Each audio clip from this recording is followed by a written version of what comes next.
Student, कैसे हो आप सभी लोग। आई होप कि आप सभी लोग बहुत अच्छे होंगे। तो हम लोगों ने देखो अपना पहला चैप्टर कंप्लीट कर लिया था, some basic concepts of macroeconomics का। अब हम अपने सेकंड चैप्टर पर आते हैं और वो है national income and related aggregates. ठीक है, नेशनल इनकम क्या होती है, उससे रिलेटेड कोई भी जो भी कॉन्सेप्ट हैं वो क्या होते हैं, उनके बारे में आज हम पढ़ेंगे। तो देखो इसमें कौन कौन से टॉपिक पढ़ने वाले हैं, पहले हम उसको डिस्कस कर लेते हैं। ठीक है, first concept of national income. सबसे पहले हम पढ़ेंगे कि नेशनल इनकम क्या होती है। ठीक है, तो पहला टॉपिक हमारा ये हो जाएगा। इसमें हम पढ़ेंगे कि नेशनल इनकम क्या होती है, किसे हम नेशनल इनकम कहते हैं, नेशनल इनकम में हम किसको इंक्लूड करेंगे, किसको इंक्लूड नहीं करेंगे, इन सब के बारे में अच्छे से पढ़ेंगे। सेकंड टॉपिक हम लोग पढ़ने वाले हैं domestic and national concepts of income. दूसरा पढ़ेंगे हम लोग डोमेस्टिक और नेशनल कॉन्सेप्ट कि भाई डोमेस्टिक इनकम क्या होती है, नेशनल इनकम क्या होती है, दोनों के बीच डिफरेंस क्या है, कि what is the difference between domestic income and national income, इसके बारे में हम लोग पढ़ेंगे। इसके बाद हम लोग पढ़ेंगे तीसरा टॉपिक, वो पढ़ेंगे gross and net concept, gross and net concept of domestic product. अब देखो यहाँ पर लिख कर आ रहा है डोमेस्टिक इनकम, यहाँ लिख कर आ रहा है डोमेस्टिक प्रोडक्ट। तो what is the difference between income and product and what is the difference between gross and net. ठीक है, वैसे तो मैं पता है ग्रॉस और नेट में सिर्फ डिफरेंस जो होता है वो डेप्रिशिएशन का होता है। ठीक है, लेकिन हम यहाँ पर ये भी चीज़ें पढ़ेंगे, अच्छे से देखेंगे क्या डिफरेंस है और क्या डिफरेंस नहीं है। नेक्स्ट टॉपिक हम लोग पढ़ने वाले हैं fourth, domestic product at market price and factor cost.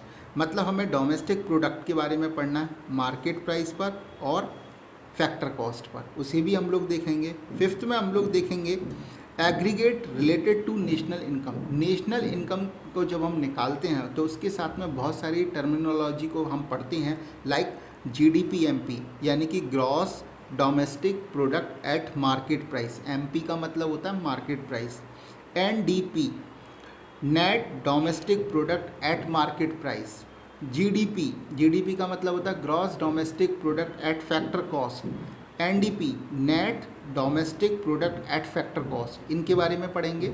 Next one GNP gross national product at market price, net national product at market price, gross national product at factor cost और net national product at factor cost, इन सब के बारे में हम लोग पढ़ेंगे। Next one पढ़ेंगे, जो हमारा नेक्स्ट टॉपिक आएगा वो आएगा नॉमिनल एंड रियल GDP के बारे में, कि भाई नॉमिनल GDP क्या होती है और रियल GDP क्या होती है, उसके बारे में पढ़ेंगे। और सेवन्थ पढ़ेंगे कि GDP और वेलफेयर की इन दोनों के बीच में, यानी कि what is the relationship between GDP and welfare, इसके बारे में भी हम लोग क्या है बहुत ही अच्छे तरीके से पढ़ने वाले हैं। ठीक है, तो आज हम स्टार्ट करते हैं अपना पहला topic concept of national income. इसको हम डिटेल में पढ़ेंगे, बहुत अच्छे से पढ़ेंगे। ठीक है, चलो तो यहाँ पर स्टार्ट करते हैं हम लोग कॉन्सेप्ट ऑफ नेशनल इनकम। पहले इसकी डेफिनेशन पढ़ते हैं कि national income is the sum total of factor income earned by normal residents of a country during the period of an accounting year। ठीक है, तो यहाँ पर तीन चीज़ें जिसको हमें समझना है। सबसे पहले क्या नेशनल इनकम क्या होती है, sum total of factor income. ठीक है, फैक्टर इनकम का टोटल अर्नड बाय, जो कमाई गई है, ठीक है, किसके द्वारा अर्न की गई है, normal residents of a country. ठीक है, और कब तक की ये इनकम काउंट होगी, during the period of an accounting year. तो यानी कि नेशनल इनकम का मतलब ये हुआ कि नेशनल इनकम को समझने से पहले हमें ये समझना पड़ेगा कि फैक्टर इनकम क्या होता है, नॉर्मल रेजिडेंट क्या होता है और अकाउंटिंग ईयर क्या होता है। ठीक है, क्योंकि ये क्या बोल रहा है कि नेशनल इनकम का मतलब होता है sum total of factor income earned by the normal resident of a country during the period of an accounting year. तो अकाउंटिंग ईयर तो सर हमें पता है क्या होता है सर, 1 अप्रैल से लेकर जो 31 मार्च तक होता है उसको हम लोग सर अकाउंटिंग ईयर बोलते हैं। ठीक है सर, लेकिन सर फैक्टर इनकम क्या होती है, चलो पहले इसके बारे में बात करते हैं, फिर हम नॉर्मल रेजिडेंट के बारे में बात करेंगे। तो यहाँ पर आता है टाइप्स ऑफ इनकम, कि भैया इनकम कितने टाइप की होती हैं। तो सर इनकम दो टाइप की होती हैं, फर्स्ट फैक्टर इनकम और सेकंड इज़ ट्रांसफ़र इनकम। ठीक है, दो तरह की हमारे पास इनकम होती हैं। तो पहले हम लोग पढ़ते हैं फैक्टर इनकम क्या होता है। तो फैक्टर इनकम का मतलब होता है what you earn as reward for your service is called factor income. मतलब आप जो अपनी सर्विस प्रोवाइड करते हो उसके बदले में जो आपको इनकम होती है वही आपके लिए क्या होती है, फैक्टर इनकम होती है। अब इसको थोड़ा सा पहले वाले चैप्टर से रिलेट करो। अगर आप पहले वाले चैप्टर से रिलेट करोगे तो वहाँ पर दो सेक्टर मैंने पढ़ाए थे, हाउस होल्ड सेक्टर और दूसरा था producer sector. House hold sector क्या करता था, फैक्टर सर्विसेज प्रोवाइड कराता था, फैक्टर सर्विसेज। और इस फैक्टर सर्विसेज में क्या क्या प्रोवाइड होता था, याद करो, लैंड, लेबर, कैपिटल और एंटरप्रेन्योर। ठीक है, अब इनके बदले में producer sector house hold sector को क्या करता था, फैक्टर पेमेंट करता था, फैक्टर पेमेंट करता था। ठीक है सर, अब प्रोड्यूसर सेक्टर के लिए जो फैक्टर पेमेंट है वही हाउस होल्ड सेक्टर के लिए क्या कहलाती है, फैक्टर इनकम कहलाती है। सर क्या कहलाती है, फैक्टर इनकम कहलाती है। तो इसका मतलब क्या हुआ, इसका मतलब प्रोड्यूसर सेक्टर के द्वारा हाउस होल्ड सेक्टर को जो पैसे प्रोवाइड कराए गए उसको हमने फैक्टर इनकम बोला। अब इस फैक्टर इनकम में क्या क्या इंक्लूड होता है, क्योंकि यही फैक्टर इनकम तो हम यहाँ देख रहे हैं, देखो यही फैक्टर इनकम देख रहे हैं ना। तो इस फैक्टर इनकम में क्या क्या इंक्लूड होता है वो देखते हैं। तो देखो, compensation of employee, compensation of employee, और इसमें क्या क्या इंक्लूड होता है, तो सर इसमें इंक्लूड होता है वेजेस और सैलरी। मतलब कंपनसेशन ऑफ एम्प्लॉय की अगर हम बात करेंगे तो इसका मतलब या तो किसी भी एम्प्लॉय को वेजेस मिलता है या सैलरी। आपको मालूम है वेजेस किसको मिलता है, जो फैक्ट्री में मजदूर होते हैं, और सैलरी किसको मिलता है, जो फैक्ट्री में ऑफिस वर्क करते हैं, जिसको बदले में सैलरी वगैरह मिलती है। तो ये किसके बदले में मिला, तो सर हमें पता है ये किसके बदले में मिला, लेबर के बदले में। फैक्टर ऑफ प्रोडक्शन 4 होते हैं, उसमें लेबर जो होती है, जब आप लेबर प्रोवाइड कराओगे तो बदले में उस लेबर को क्या मिलेगा, या तो वेजेस मिलेगी या सैलरी मिलेगी। रेंट, तो रेंट किसके बदले में मिला आपको, लैंड के बदले में। आपने कोई लैंड प्रोवाइड कराया, ठीक है, आपने कोई घर मकान दिया कि जाइए और आप अपना काम कीजिए, इसमें प्रोडक्शन कीजिए, तो बदले में क्या मिलता है, उसमें रेंट मिलता है। ठीक है, ओके सर।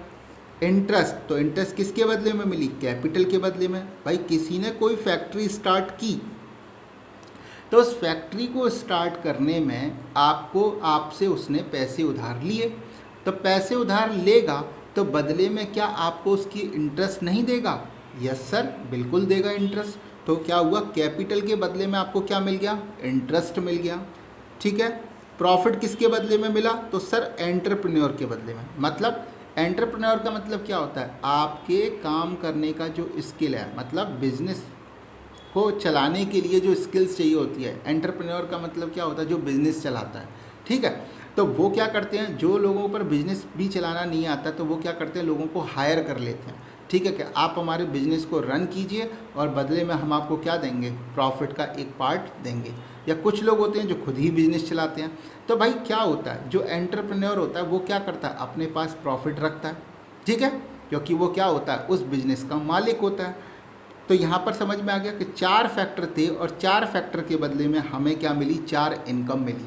ठीक है, तो यही हमारे लिए क्या होती है, फैक्टर इनकम। फैक्टर इनकम क्यों, फैक्टर इनकम क्या हो गई कि जो हमने अर्न की है अपने फैक्टर सर्विसेज को प्रोवाइड करने के कंपैरिजन में, यानी कि फैक्टर सर्विसेज प्रोवाइड की और बदले में हमें जो मिला वो क्या मिल गया, फैक्टर इनकम मिल गई।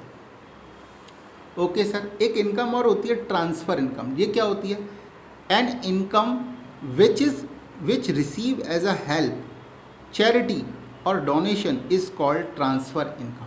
मतलब एक ऐसी इनकम जो आपको एज अ हेल्प मिल गई, एज अ चैरिटी मिल गई, एज अ डोनेशन के रूप में मिल गई, तो वो आपके लिए क्या होती है, ट्रांसफ़र इनकम होती है। अब फैक्टर इनकम ही, अब अगर हम ये देखें कि नेशनल इनकम जब हम काउंट करेंगे तो किसको लेंगे, तो ऑब्वियसली सी बात है फैक्टर इनकम को लेंगे, ट्रांसफ़र इनकम को नहीं लेंगे। क्यों? क्योंकि फैक्टर इनकम क्या, हमारे खून पसीने की कमाई है, हमने सर्विसेज प्रोवाइड कराई थी तब मिली थी। और ट्रांसफ़र इनकम क्या है, ट्रांसफ़र इनकम जो होती है वो क्या है, हमें एवं ही मिल गई, उसका हमारे लिए कोई लेना देना नहीं था। एक बात और, कभी आपसे कोई ये पूछे कि नेशनल इनकम में फैक्टर इनकम को ही आपने काउंट किया, ट्रांसफ़र इनकम को काउंट नहीं किया, क्यों नहीं किया, इसका एक बहुत अच्छा एग्जांपल देता हूँ। मान लीजिए आपके फादर 50,000 रुपीज़ कमाते हैं पर मंथ, तो क्या हुआ, आपके फादर ने जो 50,000 रुपीज़ कमाए, अर्न किए, ठीक है, तो क्योंकि एज अ सैलरी उन्होंने अर्न किए, तो ये किसका पार्ट हो गया, नेशनल इनकम का पार्ट हो गया, ठीक है। अब आप क्योंकि स्टूडेंट हैं, आप पढ़ रहे हैं, आप कोई काम नहीं करते हैं, तो आपके फादर आपको इसमें से 1000 रुपीज़ पर मंथ जो है वो आपको एज अ पॉकेट मनी दे देते हैं, ठीक है। तो ये आपके लिए क्या हो गई, ट्रांसफ़र इनकम हो गई। और ये जो आपके लिए ट्रांसफ़र इनकम हो गई, तो अब आप खुद सोचो क्या ये नेशनल इनकम का पार्ट होनी चाहिए, तो आप कहोगे सर नहीं, तो नहीं, तो क्यों नहीं, इसका क्यों, क्योंकि सर ये पैसे 1000 रुपीज़ किस में से आए थे, इस 50,000 में से आए थे। ये 50,000 जब एक बार इंक्लूड नेशनल इनकम में हो गए, तो इसी में से दिए हुए वो जो 1000 रुपीज़ है उनको दोबारा से काउंट करने की क्या ज़रूरत है, ठीक है। ये तो डबल काउंटिंग वाली प्रॉब्लम हो जाएगी। तो बात समझ में आ गया कि इसीलिए हम क्या करते हैं, फैक्टर इनकम को तो काउंट करते हैं, लेकिन ट्रांसफ़र इनकम को नेशनल इनकम काउंट करते समय उसको नहीं लेते हैं। बात समझ में आ रहा है? ओके। तो पहला जो यहाँ पर था, जो डेफिनेशन में था कि फैक्टर इनकम्स, क्योंकि यहाँ पर देखना था कि फैक्टर इनकम क्या होती है, वो हमने देख ली। नेक्स्ट वन आते हैं नॉर्मल रेजिडेंट। भाई ये नॉर्मल रेजिडेंट क्या होते हैं? ओके सर, तो देखो सर, तो नॉर्मल रेजिडेंट का मतलब क्या हुआ, a normal resident is said to be one who ordinarily resides in a country, ordinarily resides in the country, जो नॉर्मली क्या कंट्री के अंदर रहता है। अब ये नॉर्मली कंट्री के अंदर रहता है, ऑर्डिनरली रिजाइड्स रहता है, क्या मतलब हुआ, in the country concerned and whose centre of economic interest lies in that country, ठीक है, और जिसका इकोनॉमिक इंटरेस्ट कहाँ पर हो, उस कंट्री के अंदर हो। क्या मतलब होता है, यहाँ पर दो बातें कही गई हैं कि कोई भी नॉर्मल रेजिडेंट तभी हो सकता है जब वो किसी कंट्री में ऑर्डिनरली क्या हो, रिसाइड्स हो, और दूसरा है उसका इकोनॉमिक इंटरेस्ट जो हो वो भी उस कंट्री के अंदर हो। इन दोनों का मतलब क्या होता है वो देख लेते हैं। ऑर्डिनरली रिजाइडिंग का मतलब होता है 1 ईयर और मोर, मतलब वो व्यक्ति 1 साल या 1 साल से ज़्यादा समय तक रहे, तब वो क्या कहलाता है उस कंट्री के लिए ऑर्डिनरली रिजाइडिंग। 1 साल से कम समय तक रहेगा तो वो उस कंट्री के लिए ऑर्डिनरली रिजाइडिंग नहीं रहेगा। पहला। इकोनॉमिक इंटरेस्ट का क्या मतलब होता है, when he conduct his economic transaction relating to production, consumption और investment in that country on a significant scale. मतलब भाई क्या कर रहा है, वो कोई भी काम धंधा कर रहा है वो उस कंट्री के अंदर कर रहा है, ठीक है, उस कंट्री में ही उसका इंटरेस्ट है।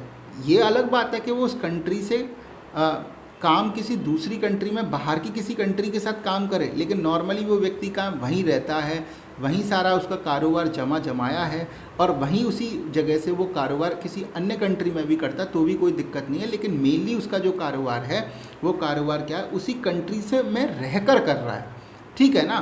तो इसे बोलते हैं इकोनॉमिक इंटरेस्ट। मतलब उसके फ्यूचर में अगर वो ग्रोथ करना चाहता है तो वो इंडिया से बाहर नहीं जाएगा, ठीक है, रहकर वो इंडिया के अंदर रहकर ही अच्छे से काम करेगा, ठीक है, इसे बोलते हैं इकोनॉमिक इंटरेस्ट, ठीक है। अब एक बात मैं यहाँ पर आपको थोड़ा समझा देता हूँ। लाइक MNCs कंपनियाँ होती हैं, मल्टीनेशनल कंपनियाँ होती हैं, ये क्या होती हैं, ये कंट्रियाँ रहती एक देश में लेकिन ये कई कंट्रियों में क्या करती हैं, बिजनेस अपना करती हैं, ठीक है। तो यहाँ पर मेन ये होता है कि इनका हेड ऑफिस कहाँ पर है, ठीक है, आप देखोगे कि इनका जो मेन हेड ऑफिस है वो, जैसे मान लीजिए मैं पहले एक एग्जांपल ले लेता हूँ, जैसे एयरटेल, तो एयरटेल का मेन हेड ऑफिस कहाँ पर है, इंडिया के अंदर। अब इंडिया से बाहर भी वो क्या कर रही है, अन्य कंट्रियों में काम कर रही है, तो इसका ये मतलब नहीं हुआ कि उसका इकोनॉमिक इंटरेस्ट इंडिया में नहीं है, नहीं, उसका मेन हेड ऑफिस कहाँ है, यहाँ पर। वो यहीं से रहकर कारोबार किसी अन्य कंट्री में करती है, वहाँ भी उसने कुछ ऑफिस खोल लिए हैं, ठीक है, लेकिन उसका मेन हेडक्वार्टर कहाँ है, यहाँ पर है, तो इसलिए उसका इकोनॉमिक इंटरेस्ट कहाँ पर है, यहीं पर है, ठीक है। तो इस हिसाब से हमने देखा कि नॉर्मल रेजिडेंट वही व्यक्ति हो सकता है जो ऑर्डिनरी रिजाइडिंग हो, मतलब 1 या 1 साल से ज़्यादा समय तक यहीं पर रहता हो, और उसका इकोनॉमिक इंटरेस्ट जो हो, उसका इकोनॉमिक इंटरेस्ट भी क्या हो, उसी कंट्री में होगा, तभी वो वहाँ पर क्या कहलाएगा, नॉर्मल रेजिडेंट कहलाएगा, ठीक है। इस बात को और अच्छे से समझेंगे, कुछ एग्जाम्पल लेते हैं। Normal resident of our country includes, कौन इंक्लूड्स है, सिटीजन एंड इंस्टीट्यूशन, कोई भी व्यक्ति या कोई भी कंपनी, इंस्टीट्यूशन ऑफ आवर कंट्री, हमारी कंट्री का, who normally reside in the country, जो नॉर्मली इसी कंट्री में रहता है, and who centre of economic interest lies in the country, ठीक है, और उसका इकोनॉमिक इंटरेस्ट भी कहाँ है, यहाँ पर है। जैसे नॉर्मली जो इंडियंस हैं, जो यहाँ पर, जो नॉर्मली भारतीय जो यहाँ रह रहे हैं, कहाँ, इंडिया के अंदर, यहीं पर काम धंधा या कोई जॉब वगैरह कुछ भी है वो यहीं पर कर रहे हैं, तो वो हमारे लिए क्या कहलाते हैं, नॉर्मल रेजिडेंट्स कहलाते हैं, ठीक है। Next one, citizen of other nation, किसी अन्य कंट्री के citizen who continue to live in our country, जो कॉन्टिन्यू हमारे इंडिया में ही रह रहे हैं, beyond a period of 1 year, 1 साल से ज़्यादा समय से क्या कर रहे हैं, वो हमारे यहाँ रह रहे हैं, and who centre of economic interest lies in our country, और वो क्या कर रहे हैं, उनका इकोनॉमिक इंटरेस्ट क्या है, हमारी ही कंट्री में है, ठीक है। मतलब क्या हुआ, यहाँ पर आकर वो क्या करना लगा, उन्होंने अपना बिजनेस व्यापार जमा लिया है, और अब वो यहीं पर रहकर बिजनेस व्यापार कर रहे हैं, तो वो भी क्या होगा, हमारी कंट्री के लिए नॉर्मल रेजिडेंट होगा। बात समझ में आ गया। Next one, citizen of our country working in international organisation, हमारी कंट्री के वो सिटीजन जो कहाँ काम कर रहे हैं, किसी इंटरनेशनल ऑर्गेनाइजेशन में काम कर रहे हैं, या किसी फॉरेन एम्बेसी में काम कर रहे हैं, लोकेटेड इन आवर कंट्री, और वो लोकेट कहाँ पर है, हमारी कंट्री के अंदर लोकेट है, तो इसका मतलब क्या हुआ, वो हमारी कंट्री के अंदर ही रह रहे हैं, उनका इकोनॉमिक इंटरेस्ट भी कहाँ पर है, यहीं पर है। ये बात अलग है वो किसी इंटरनेशनल ऑर्गेनाइजेशन में या किसी फॉरेन एम्बेसी में काम कर रहे हैं, वो बात अलग है, लेकिन उनका इकोनॉमिक इंटरेस्ट तो यहीं पर ही है ना, वो रह भी यहीं पर रहे हैं, तो वो क्या कहलाएंगे, तो वो भी क्या कहलाएंगे, नॉर्मल रेजिडेंट कहलाएंगे। नेक्स्ट वन है, citizen of our country who are living abroad, हमारी कंट्री के सिटीजन जो लिविंग कहाँ कर रहे हैं, एब्रॉड में, विदेशों में रह रहे हैं, but not for a period exceeding 1 year, लेकिन वो 1 साल से ज़्यादा समय तक वहाँ नहीं रहते, ठीक है, 1 साल से पहले ही काम करके वो लौट आते हैं, and whose centre of economic interest lies in their home country, और उनका इकोनॉमिक इंटरेस्ट कहाँ है, यहाँ पर। जैसे मैंने अभी एग्जांपल दिया था एयरटेल का, काम धंधा कर रहे हैं, ठीक है, लेकिन वो वहाँ परमानेंट नहीं है, वो वहाँ सिर्फ काम करने के लिए गए हैं, काम करते हैं और अपना जो भी अपना टास्क होता है कंप्लीट करते हैं, और उसके बाद क्या होता है, वो वापस आ जाते हैं, ठीक है। या कोई भी बिजनेसमैन है जो अपने काम के सिलसिले में कहीं बाहर गया है, ठीक है, और काम करके तुरंत यहाँ पर आ गया, तो वो सब जो है वो क्या कहलाते हैं, नॉर्मल रेजिडेंट ही कहलाते हैं। अब नेक्स्ट वन है, normal resident of our country do not include, कौन कौन नॉर्मल रेजिडेंट में इंक्लूड नहीं होते, हमारे कंट्री के नॉर्मल रेजिडेंट कौन कौन से जो है इंक्लूड नहीं होते। अब foreigners who visit our country, ऐसे फॉरनर्स, ऐसे विदेशी जो हमारे कंट्री में आ रहे हैं for travelling, recreation, holidays, medical treatment, studies, conference and sports, इन सब के लिए आते हैं, तो वो व्यक्ति क्या है, वो आ भी रहे हैं तो क्या 1 साल से कम समय के लिए ही आते हैं, नॉर्मली 1 साल से ज़्यादा समय के लिए नहीं आते भाई, ट्रैवलिंग के लिए आएंगे तो 1 साल से कम समय के लिए आते हैं, रिक्रिएशन, हॉलीडेज़ वगैरह के लिए, मेडिकल ट्रीटमेंट के लिए, स्टडी के लिए, अगर मान लीजिए वो स्टडी के लिए आ भी रहे हैं तो आपको देखोगे अगर वो पहली बात 1 साल से कम समय के लिए होते हैं, उनको अपना वीज़ा जो होता है वो दोबारा से रिन्यू कराना पड़ता है, ठीक है। और मान लीजिए वो 1 साल से ज़्यादा समय के लिए यहाँ रह भी रहे हैं तो उनका इकोनॉमिक इंटरेस्ट यहाँ पर नहीं है, वो सिर्फ क्या कर रहे हैं, पढ़ाई कर रहे हैं। पढ़ाई करने के बाद उनका है कि वो अपने खुद की कंट्री में लौट जाएंगे, ठीक है। किसी स्पोर्ट्स को खेलने के लिए आए, किसी कॉन्फ्रेंस में आए हैं तो वो क्या होते हैं, नॉर्मली 1 साल से कम समय के लिए आते हैं। और 1 साल से कम समय के लिए आते हैं तो इसलिए वो क्या कहलाते हैं, वो नॉर्मल रेजिडेंट नहीं कहलाते हैं, ठीक है। नेक्स्ट वन देखो, the officials, diplomats and member of armed forces of a foreign country, किसी फॉरेन कंट्री के आर्म्ड फोर्स के जो भी मेंबर्स हैं, कोई भी डिप्लोमेट्स हैं, कोई भी ऑफिशियल्स हैं, पोस्टेड इन आवर कंट्री, वो हमारी कंट्री में क्या है, पोस्टेड है।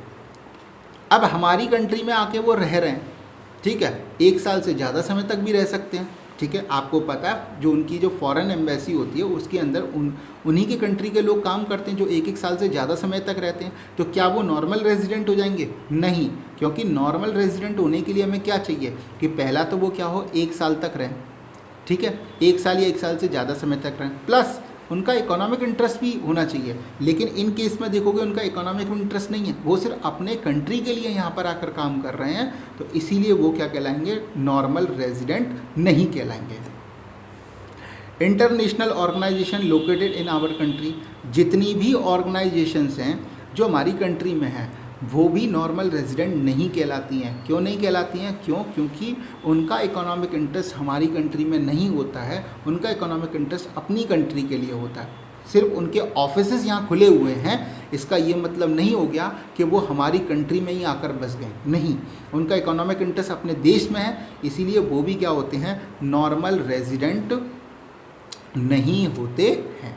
तो यहाँ तक की बात हम लोगों ने पढ़ ली है। क्या पढ़ लिया कि कॉन्सेप्ट ऑफ नेशनल इनकम के बारे में यही पढ़ा था कि नेशनल इनकम क्या होता है, कि नेशनल इनकम होता है कि it is a sum total of the factor income earned by the normal resident of a country during an accounting year. 1 साल के अंदर हमारे नॉर्मल रेजिडेंट ने जितने पैसे कमाए हैं उसी को हम लोग क्या बोलते हैं, नॉर्मल रेजिडेंट बोलते हैं, सॉरी नेशनल इनकम बोलते हैं। तो यहाँ हमने कॉन्सेप्ट देख लिया, फैक्टर इनकम क्या होता है, नॉर्मल रेजिडेंट्स कौन होते हैं, इन सब के बारे में हम लोगों ने क्या कर लिया, देख लिया। और उसके बाद हमने डेफिनेशन भी समझ लिया कि व्हाट इज़ नेशनल इनकम। तो हमारा पहला टॉपिक कंप्लीट हो गया, और पहला टॉपिक जो था ये सब क्या हो गया, हमारा कंप्लीट हो गया, ठीक है। तो आज के लिए इतना ही, बाय बाय।